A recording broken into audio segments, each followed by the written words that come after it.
Welcome everyone. আজকে আমরা verbal reasoning এর নাম্বার সিরিজ শিখব। তো এটা হচ্ছে নাম্বার সিরিজ।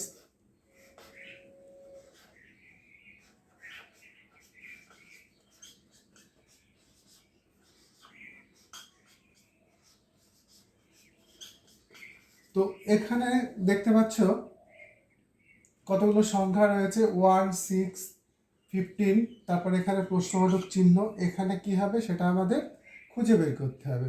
এরপর হচ্ছে 45, 66, 91। তো এখানে অপশনগুলো দেওয়া আছে। তো আমাদের এই নাম্বার সিরিজগুলো শিখতে হলে যেটা আগে করতে হবে, আমরা নাম্বারগুলো আগে ভালো করে দেখব, সংখ্যাগুলো ভালো করে দেখব। এবার দেখো এখানে আছে 1, তারপরে 6, 15, এরপরে এখানে প্রশ্নবোধক চিহ্ন 45, 66, 91। তো এটা ভালো করে দেখলে প্রথমে তোমরা বুঝতে পারবে যে এখানে যে সংখ্যাটা একটা নির্দিষ্ট হারে বেড়েছে। এবার আমরা আগে এটা ভালো করে বুঝে নেব কিভাবে বেড়েছে। এটা কি কোনো গুণিতক হারে বেড়ে গেছে, না সংখ্যাগুলো কোনো পূর্ণবর্গ সংখ্যা কিংবা পূর্ণ ঘন সংখ্যা কিনা।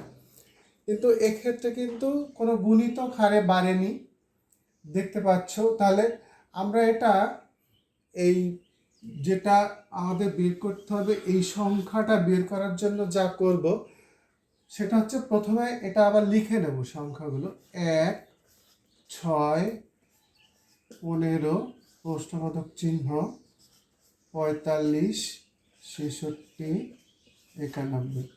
তাহলে এই সংখ্যাগুলোর মাঝখানে কত কত ডিফারেন্স আছে সেটা আমরা একবার দেখে নিই। এবার দেখো এখানে রয়েছে 5, আর এই দুটোর মধ্যে রয়েছে 9।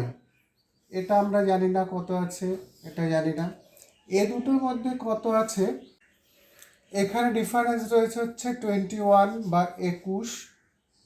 তারপরে ডিফারেন্স রয়েছে 25।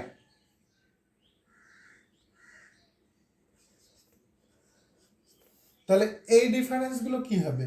তাহলে এখানে এই ডিফারেন্সটা দেখো না, 5 আর 9, তাহলে এখানে ডিফারেন্স আছে হচ্ছে 4।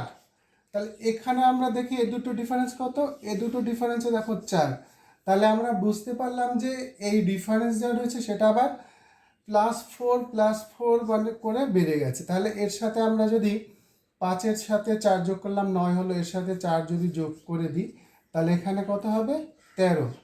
এর সাথে আবার 4 যোগ করে দিলে তাহলে এখানে কত হবে, 17। তাহলে আমাদের কি রয়েছে সেটা বের করার জন্য কি করব, এই 15 আর 13 এই দুটো যোগ করে দেব। 15, 13 যোগ করলে কত হচ্ছে, 28। তাহলে আমাদের প্রশ্নবোধক চিহ্ন জায়গায় যেটা বের করতে হবে সেটা হচ্ছে 28। তাহলে হচ্ছে অপশান ডি হবে।